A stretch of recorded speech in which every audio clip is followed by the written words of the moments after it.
आइए सुनिए, देखिए, समझिए सनातन सत्य। जैसी दृष्टि वैसी सृष्टि, दृष्टि विज्ञान। कुदरत, कुदरती रचना एवं कुदरत के कानून से शाश्वत सुख की प्राप्ति। जोधपुर के परम पूज्य महात्मा उपासक प्रोफेसर डॉक्टर सोहन राज तातेड़ के निर्देशन में सनातन सत्य। जैसी दृष्टि वैसी सृष्टि, दृष्टि विज्ञान।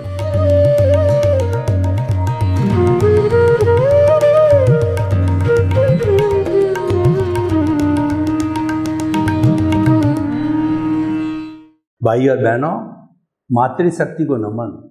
आज का हमारा बहुत सुंदर विषय है, अवस्था मात्र कुदरती रचना है। देखिए, अवस्था जो आती है वो टेम्परेरी होती है, वह आने वाली है, जाने वाली है, वह आया राम है, गया राम है। कोई भी अवस्था स्थायी नहीं होती है। इसीलिए कहा गया है कि हर क्षण हर वस्तु इस जगत में बदलती रहती है। इसी कारण जो संचरण करता है उसे संसार कहा गया है। संचरण मतलब हर क्षण बदलने वाला। तो वो बदलता किसके हिसाब से है? अवस्था के हिसाब से होती है। सूर्योदय होता है, उसके बाद के अंदर दोपहर होती है, फिर शाम होती है, फिर रात्रि होती है और पुनः सूर्योदय होता है। ये उसकी अवस्था कहलाती है। मनुष्य जन्मता है तो 5 साल तक वो बालक रहता है, फिर बड़ा होकर किशोर बन जाता है, फिर बड़ा होकर युवा बनता है, उसके बाद में प्रौढ़ होता है, प्रौढ़ के बाद के अंदर वो वृद्ध होता है और वृद्ध होने के बाद एक दिन चला भी जाता है। तो जो परिवर्तनशील होती है वह अवस्था कहलाती है। और परिवर्तन कौन करता है? हमारा जगत जो है वो 2 तत्वों या द्रव्यों का बना हुआ है। एक तो चेतन और दूसरा अचेतन। अचेतन को जड़ कहते हैं। तो ये बदलाव किस में आता है? क्या चेतन में आता है या अचेतन में आता है? यह बदलाव अचेतन में आता है। चेतन में कोई बदलाव नहीं होता। भूत में, भविष्य में, वर्तमान में वह हमेशा एक सी रहती है। यानी वह चेतन तत्व बिना बदलाव का परमानेंट होता है। इसीलिए उसको अजर, अमर, अविनाशी कहा है। जिसका विनाश होता है, जो पेरिसेबल होता है, उसको हम विनाशी कहते हैं, और जो इम्पेरिसेबल होता है उसको अविनाशी कहा जाता है। तो भाई और बहनों, आपको मैं बताना चाहता हूँ कि ये जो विनाशी तत्व है, अवस्था है, वह विनाशी है और बदलती रहती है। इसीलिए इसको कुदरती रचना बोला गया है। जो बदलाव होता है वह कुदरती रचना और कुदरत के कानून के अनुसार होता है। यह सनातन सत्य है। तो वह बदलाव जो है वह कुदरती रचना कहलाती है। तो हम थोड़ा समझेंगे कि कुदरती रचना और कुदरत का कानून क्या है, क्योंकि अवस्था उससे जुड़ी हुई होती है और अवस्था मात्र कुदरती रचना है। ये हमें जीवन भर देखना है। ये एक साधना है, यह एक तपस्या है। इसको हम सम्यक तप कह सकते हैं, इसको हम संवर कह सकते हैं। इसके संवर के कारण ही हमारे निर्जरा होती है, यानी कर्मों का जो है वो झड़ना चालू होता है, निर्झर होता है और हमारी आत्मा कर्म शरीर से हल्की होती है। और जब पूरा कर्म शरीर समाप्त हो जाता है, यानी अज्ञानता जब समाप्त हो जाती है, तो वही आत्मा सिद्ध, बुद्ध और मुक्त बन जाती है। तो हम आपको बताना चाहते हैं कि ये जो है कुदरत क्या है। देखिए, ये पर्यावरण, ब्रह्मांड, जगत, लोक, पृथ्वी, संसार, ये सब पर्यायवाची है, इसको हम कुदरत कहते हैं। और कुदरत के किसको कहा जाता है? जहाँ पर छह द्रव्य हर समय मौजूद रहते हैं, उन द्रव्यों की अवस्था होती है, लेकिन वो जो है तत्व रूप के अंदर स्थायी होते हैं। वो छह तत्व कौन कौन से हैं?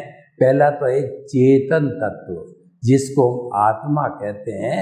चेतन तत्व के लिए कहा गया है असंख्य चेतनामय परमाणुओं के पिंड को चेतना कहते हैं। अनुभूति करती है, ये फीलिंग्स करती है, संवेदना करती है और सुख दुख की अनुभूति करती है। इसीलिए इसको हम चेतना कॉन्शियसनेस कहते हैं, जीव कहते हैं, आत्मा कहते हैं। इसके कुल हमारे भारतीय ग्रंथों में 23 नाम दिए गए हैं और ये परमानेंट होता है, इसकी कोई अवस्था नहीं होती है, कोई बदलाव नहीं होता है। तो एक तो हो गया हमारा चेतन तत्व। दूसरा अचेतन है, उसको जड़ कहते हैं, उसको मैटर कहा जाता है और वह नाशवान होता है। नाशवान का अर्थ ये होता है कि वो गलन मिलन धर्मा होता है, उसका फ्यूज़न भी होता है और यूनियन भी होती है। और जड़ के अंदर कोई फीलिंग नहीं होती, कोई अनुभूति नहीं होती और कोई सुख दुख की बात नहीं होती है। वह तो जो है वह पर्याय बदलता रहता है, यानी कि उस पर्याय के अंदर उत्पाद होता है, व्यय होता है, इसी कारण वह अवस्था के अंदर गिना जाता है। तो अवस्था उसकी बदलती रहती है। हमारे वैज्ञानिकों ने कुल 116 तरह के भौतिक पदार्थों को खोज निकाला है और वो सभी जो है पदार्थ या तो माँ की गर्भ से निकलते हैं या 2-3 पदार्थों का मिश्रण करके लेबोरेटरी के अंदर बनाए जाते हैं। तो हम आपको ये बताना चाहते हैं कि वो जो जड़ है वह कुदरती रचना है। वो किस तरीके से हम आपको बताना चाहते हैं कि ये 6 तत्वों की मौजूदगी अंदर तीसरा जो तत्व है वह जो है हमारा मोशन तत्व है। जब कोई भी चेतन या अचेतन तत्व घूमना चाहता है, मूवमेंट करना चाहता है, हाथ हिलाना चाहते हैं, दौड़ना चाहते हैं, ट्रेन चलना चाहती है, फ्लाइट चलना चाहती है, हेलीकॉप्टर उड़ना चाहता है, तो ये मोशन करने वाला मोशन एक तत्व होता है। तो इस मोशन ये एक स्थायी रूप से मतलब तत्व दृष्टि से स्थायी है और अवस्था रूपी से ये बदलता रहता है। तो वह तत्व रूप में एक द्रव्य पौद्गलिक अमूर्त और पूरे ब्रह्मांड के अंदर ये हर वक्त मौजूद रहता है। एक सुई की अणी जितनी भी खाली जगह नहीं होती है जहाँ पर ये 6 द्रव्य नहीं होते हैं। तो ये देखिए मोशन तत्व हो गया। अब कोई भी जड़ या चेतन तत्व मोशन कर रहा है, यानी आदमी भाग रहा है, ट्रेन चल रही है और हेलीकॉप्टर उड़ रहा है, फ्लाइट उड़ रही है, वो रुकना चाहते हैं। तो रुकने की स्थिति के अंदर मोशन तत्व जो है, मोशन के विपरीत तत्व रेस्ट तत्व जो है, उसी तरीके से वह एक पौद्गलिक रूप से और जो है पूरा एक द्रव्य के रूप में अमूर्त रूप के अंदर वह जो है वह पूरे ब्रह्मांड में रहता है। उदासीन भाव से जब कोई भी रेस्ट मांगता है कि तत्व हाजिर ही होता है और हाजिर हो जाता है। उसके बाद के अंदर 5वां तत्व होता है वो टाइम है। टाइम हमें वर्तना देता है।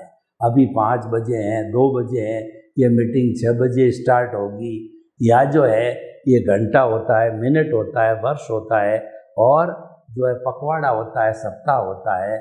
इस तरीके से पूरा और अधिकतम जो समय की इकाई है वो है हमारा काल चक्र, 20 करोड़ सागर का होता है। तो इस तरीके से ये हमें वर्तना देता है। और एक आकाश तत्व होता है जो अवगाहना देता है। जैसे मैं बैठा हूँ तो 2 फुट बाई 6 फुट की जगह घेर दी, टेबल जगह घेर रही है, पंखा जगह घेर रहा है और जो हमारा कैमरा जगह घेर रहा है। तो ये सब जो है वो जगह घेरने वाली बात होती है, वह अवगाहना होती है। अगर अवगाहना न दी जाए, इसका ही न हो, आप मेरे पे पढ़ेंगे, मैं किसी और पे पढ़ूंगा, और हम स्थिर नहीं हो सकते, हम एक दूसरे के ऊपर गिरते जाएंगे। ये 6 तत्व जहाँ मौजूद होते हैं उसको हम कुदरत कहते हैं, और इनकी जो अवस्था बदलती है उसको कुदरती रचना कहते हैं। इसीलिए कहा गया कि अवस्था मात्र कुदरती रचना है, यानी जो ही ये कोई भी तत्व बदला तो उसकी अवस्था बदल गई। तो इसीलिए देखिए, जब जड़ तत्व है तो हमारा मन वचन काया जो तत्व है वह भी जड़ तत्व है, और वह जो है पिछले जन्म का रिएक्शन है। जो एक्शन हमने पिछले जन्म में किया था, पिछले जन्म में कॉजेज डाल करके कॉजल बॉडी बनाई थी, भाव कर्म बनाए थे, उन्हीं भाव कर्म का ये द्रव्य कर्म इस जन्म के अंदर बदलता है। और स्क्रिप्ट कहिए, फिल्म कहिए, मन वचन काया की बैटरियां कहिए, चार्ज तो पीछे से होके आती है, लेकिन डिस्चार्ज इस जन्म में होता है। एक ही जन्म के अंदर चार्ज और डिस्चार्ज जो है उसी चीज का नहीं होता है, अलग चीज का तो होता ही है। क्योंकि डिस्चार्ज अभी जो चल रहा है मेरे साथ में शरीर से, वह तो है पिछले जन्म का, और इस जन्म में जो प्रतिष्ठित आत्मा चार्ज कर रही है वह चार्ज चल रहा है। तो ये प्रतिष्ठित आत्मा दोनों तरह के काम करती है, चार्ज और डिस्चार्ज का। वर्तमान का तो चार्ज होता है, और जो पिछले जन्म से लेके आते हैं वह डिस्चार्ज होता है। तो भाई और बहनों, हम आपको ये बताना चाहते हैं कि ये अवस्था जो है यह सारा बदलती रहती, इसका कंट्रोल किसके हाथ में? ये सारा कंट्रोल है वो कुदरत के हाथ में। कुदरत ही जो है इन अवस्थाओं की क्रिएटर है, ऑपरेटर है और डिस्ट्रॉयर है, और उसकी ताकत से ये अवस्थाएं बदलती है। और कुदरत के अंदर जितनी भी चीज़ है, समय पे सूर्य का उगना, सूर्य का अस्त होना, चंद्रमा का उगना, ऋतुएं आना, सर्दी गर्मी बरसात की ऋतु आना, और दूसरा सुनामी है, अतिवृष्टि अनावृष्टि है, भूकंप है, महामारी कोरोना की तरह, ये जो सारा आना होता है ये सब कुदरत के अनुसार आता है, कुदरत के कानून के अनुसार आता है। और वह रचना जो कुदरत की है वो बदलती रहती है। तो इसीलिए जो है इस पूरे जो कुछ भी घटित हो रहा है वो हमारे इंडिविजुअल के साथ तो ऑटो मोड से घटित हो रहा है। इसीलिए हमें उसको एक्सेप्ट करना है, क्योंकि उसमें करेक्शन देने की अब कोई गुंजाइश नहीं है, एक भी अतिरिक्त सांस लेने की गुंजाइश नहीं है। उदय प्रारब्ध है वो फिक्स हो गया। इसीलिए कहा गया है कि मन वचन काया तथा उससे जुड़ी हुई हर अवस्था मात्र कुदरती रचना है और वह व्यवस्थित है, यानी वह प्री डेस्टिन्ड है, वह फिक्स है, उसमें बदलाव की गुंजाइश नहीं है। अगर कोई करेक्शन देना था, बदलाव करना था तो पिछले जन्म में हमने किया ही होगा, तो वो बदलाव जो है, करेक्शन है, वो इसके अंदर हो चुका, जो हम भुगत रहे हैं इसके अंदर हो चुका है, अब करने की कोई गुंजाइश नहीं। अभी हम जो इस जन्म में जो चार्ज कर रहे हैं भाव डाल करके, उसमें करेक्शन देने की पूरी गुंजाइश होती है, क्योंकि अभी फाइल क्लोज नहीं हुई। ये तो हमारी फाइल है, आयुष्य के साथ ही क्लोज हो गई है, क्योंकि जिसने भाव कर्म डाला है उसको जला दिया गया है, वो उसका कोई एग्जिस्टेंस दुनिया में है ही नहीं है, क्योंकि एब्सोल्यूट टेम्परेरी तत्व होता है। ये शरीर है, ये पिछले जन्म के कर्म के भुगतान के लिए है, और भुगतान जो ही समाप्त होता है कुछ ही घंटों में, मिनटों में उसको जला दिया जाता है, उसको रखा नहीं जाता है। इसीलिए अब उसमें करेक्शन देने वाला चला गया, शरीर चला गया, तो वो करेक्शन नहीं दे सकता है, क्योंकि हमारी मूल आत्मा तो अक्रिया है, वह कुछ भी नहीं करती है, उसकी तो प्रेजेंस है, उसकी प्रेजेंस के हिसाब से हमारी प्रतिष्ठित आत्मा है, वह करेक्शन देती है, सुधार करती है। प्रतिष्ठित आत्मा तो इसमें भी मौजूद है, लेकिन शरीर जो पिछले जन्म का वो चला गया, इस जन्म का नया शरीर है, तो इसीलिए करेक्शन की कोई गुंजाइश नहीं है, हमको भुगतना ही होता है। बस भुगतने में ये है कि हम उसके अंदर कोई तरह के दुखी नहीं हों, तो उसके लिए जो हम उसको कुदरती रचना माने तो दुख की बात नहीं होती है, वरना आर्त ध्यान होता है और व्यक्ति जो है वह अननेसेसरी ट्रबल में आ जाता है। तो जो हमारे पास सम्यक ज्ञान की स्थिति होती है उससे हम ये पता कर लेते हैं कि मन वचन काया तथा उससे जुड़ी हुई अवस्था मात्र कुदरती रचना है। उसको कुदरती रचना मानना जो है ये हमारे लिए एक बहुत बड़ा तपस्या का काम है। ये सम्यक तप कहलाता है। और जब ये सम्यक तप जो स्ट्रांग होता है और हमारे जो सम्यक ज्ञान सम्यक दर्शन जो है हमने पहले कर लिया गया, उसका डेवलपमेंट होता रहता है, तो सम्यक ज्ञान सम्यक दर्शन और जो है मौनीय कर्म की तो जो है हमारी अनंतानुबंधी कषाय टूटती है, तभी हमारा ये ज्ञान आता है और उसको ज्ञान की प्राप्ति कहते हैं।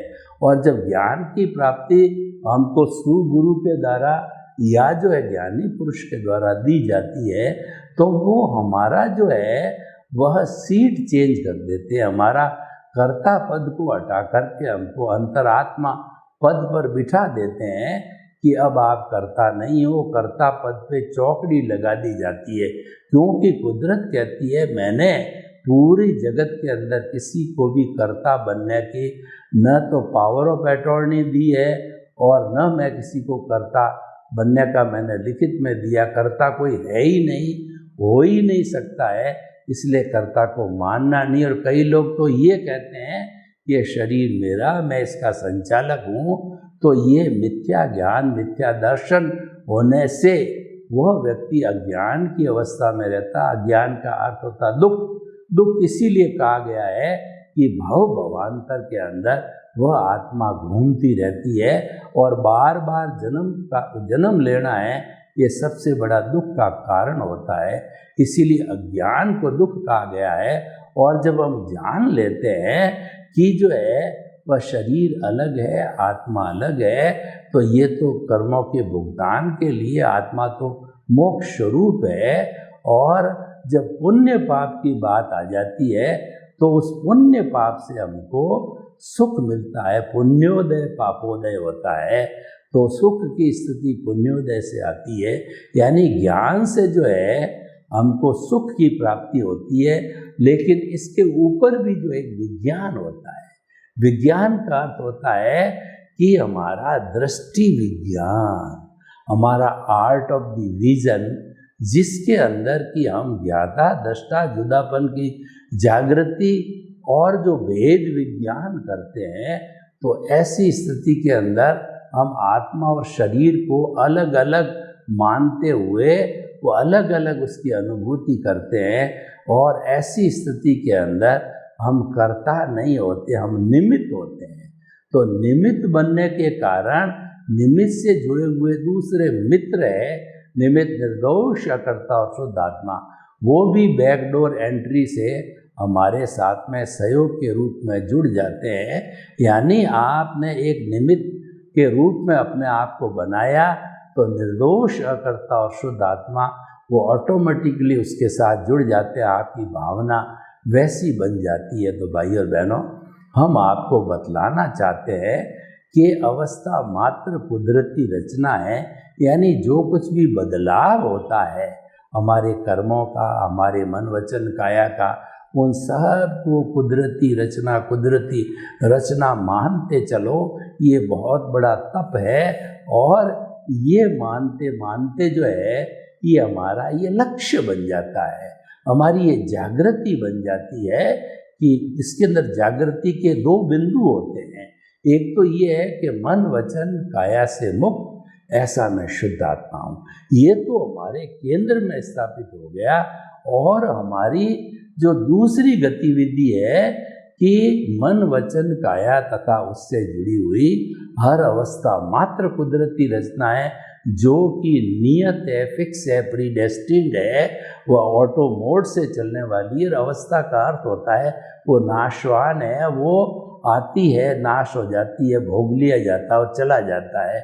यह निरंतर जो है हमारे व्यवहार जगत के अंदर चलता रहता है। तो दूसरा सूत्र ये हो गया। तो ये दोनों सूत्र जो है हम आर्ट ऑफ द विजन के अंदर फिट कर देते हैं, तो धीरे धीरे हमारी केंद्र जो हमने बनाया है कि मन वचन का ऐसे मुक्त, ऐसा मैं शुद्ध आत्मा हूँ, और साथ के अंदर हमने जो परिधि के ऊपर सारा जड़ पदार्थ रखा है, धन संपत्ति, परिवार, सत्ता और जो है पद है, प्रतिष्ठा है, तो जो रखा हुआ तो उसको धीरे धीरे परिधि को समाप्त करते करते हमको केंद्र में लेके आना। इसका अर्थ यह है कि हमारी जो प्रतिष्ठित आत्मा है, जो चार्ज करती है, डिस्चार्ज करती है, वो देहाधार से जुड़ी होती है, या कई बार वो प्रज्ञा से जुड़ जाती है, वो भाव डालती है, और मन बुद्धि चित्त अहंकार उसके भाग होते हैं। अंतःकरण बाह्य अंतःकरण बनता है, भीतरी अंतःकरण बनता है। तो ये प्रतिष्ठित आत्मा का जो चैप्टर कहिए, जिम्मेवारी करिए, काफ़ी लंबी होती है। तो ये प्रतिष्ठित आत्मा को धीरे धीरे जब हम कुदरत की रचना मानते मानते सम्यक तप करते करते उसको डाइल्यूट यानी प्रकृति और पुरुष को अलग रखना प्रारंभ कर देते हैं, तो ऐसी स्थिति के अंदर ये प्रतिष्ठित आत्मा धीरे धीरे समाप्त हो जाती है, और एक समय ऐसा आता है कि ये जीरो हो जाती है, और मन है हमारा वो सारा अमन बन जाता है। यानी कि हमारे को ऐसी स्थिति के अंदर जो हमारा अंतिम पुरुषार्थ है, जिसको हम सत्य कहते हैं, रियल पुरुषार्थ कहते हैं, वह केवल दर्शन कहलाता है। वह व्यक्ति को केवल दर्शन हो जाता है। एक बार जब केवल दर्शन हो जाता है किसी पवित्र आत्मा को, तो इस औदारिक शरीर के अंदर ही वह जो है वो जीता जागता भगवान का रूप हो जाता है। वो वंदनीय, स्तुत्य और भगवान के रूप में स्मरणीय हो जाता है, वह ईश्वर हो जाता है। वो हमारा अंतिम पुरुषार्थ होता है, और उस पुरुषार्थ के द्वारा जो है हम फिर जो है जो केवल दर्शन को प्राप्त करते हैं, तो वह तो पुरुषार्थ की चरम सीमा है। और अगले जन्म के अंदर वही पुरुषार्थ जो है वह हमारे लिए जो केवल ज्ञान के रूप में, परिणाम के रूप में आता है, और हम जो है केवल ज्ञानी बन करके, प्रवचन दे करके, और जितना आयुष्य है उसको पूरा करके, और वह आत्मा सिद्ध, बुद्ध और मुक्त बन जाती है। तो भाइयों बहनों, हम आपको बताना चाहते हैं कि ये जो हमारा कुदरती रचना का कॉन्सेप्ट है वो इतना सटीक है और इतना सनातन है कि अगर उसका पालन करते रहें तो पालन करते करते हमारे सम्यक तप से सम्यक चारित्र की प्राप्ति हो जाती है। ये इसकी बड़ी विशेषता है कि जितना आपका सम्यक ज्ञान दर्शन आपने डेवलप किया है, उस सम्यक ज्ञान दर्शन को अगर एप्लीकेशन करते हो आप संयोग के अंदर, जो हमारा बैटल फील्ड है वो हमारे संयोग है, जो हमारा वर्किंग फील्ड है वो हमारे संयोग है। यानी जब संयोग आते हैं तो आप कितने संतुलित रहते हो, आप उस स्थिति में अपने आप को कितना मेंटेन करके रखते हो, तो संयोगों में ज्ञान दर्शन को एप्लीकेशन हम करते हैं तो हमको मालूम पड़ जाता है कि मन वचन काया तथा उससे जुड़ी हुई अवस्था मात्र कुदरती रचना है। उसको कुदरती रचना देखते रहो, मानते रहो, जानते रहो। जब ये हम देखते रहेंगे, जानते रहेंगे, मानते रहेंगे, तो उस स्थिति के अंदर जो है ये शुद्धिकरण की प्रक्रिया, यानी जो हमारा जो कहना चाहिए कि अज्ञान है, वो अज्ञानता समाप्त होती है, कॉजल बॉडी समाप्त होती है, प्रतिष्ठित आत्मा समाप्त होती है, मन से अमन बनते हैं। यानी कि ये हमारा जितना भी उद्गल है, जितना भी जड़ है, जो कि हमारे आत्मा के साथ में अनादि अनंत काल से चिपका हुआ है, वह अलग हो जाता है। और अलग होने पर जो है फिर वो जाके ब्रह्मांड में इकट्ठा हो जाता है, तो फिर ये हमारी आत्मा 24 कैरेट का शुद्ध सोना यानी अनंत ज्ञान, अनंत दर्शन, अनंत शक्ति, अनंत सुख का धाम बन जाता है। केवल ज्ञान आ जाता है और जो 14वां गुण स्थान है, जो व्युत्सर्ग की स्थिति होती, इसमें अ उ री ल 5 अक्षर बोले जब तक पहले जो है मन का व्युत्सर्ग, वचन का व्युत्सर्ग, फिर काया का 2/3 और गाना का व्युत्सर्ग होकर के और आत्मा सिद्ध शिला के अंदर विराजमान हो जाती, ईश्वर के रूप में वो विराजमान हो जाती है, शाश्वत सुख के रूप में विराजमान हो जाती है। ऐसा सुख होता है कि जिसके बाद कोई दुख आता ही नहीं है। सर्वे भवन्तु सुखिनः, सर्वे सन्तु निरामया। लोक के सब जीवों को सुख मिले, शांति मिले, आनंद मिले, प्रेम मिले, सौहार्द मिले और हम सभी हिल मिल कर के स्वर्ग को धरा पर उतारना है। आपके प्रति मंगल।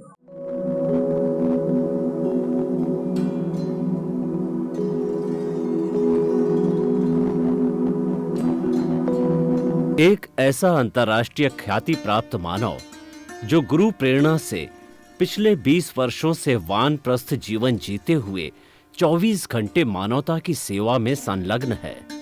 एक ऐसा मानव जो अभी राष्ट्रीय, अंतर्राष्ट्रीय टीवी चैनलों पर 7,500 एपिसोड के माध्यम से सनातन सत्य, आत्मविज्ञान एवं पुनरुत्थान, व्यवहार एवं निश्चय जगत के जीवनोपयोगी विषयों पर हृदय स्पर्शी प्रवचन कर चुका है।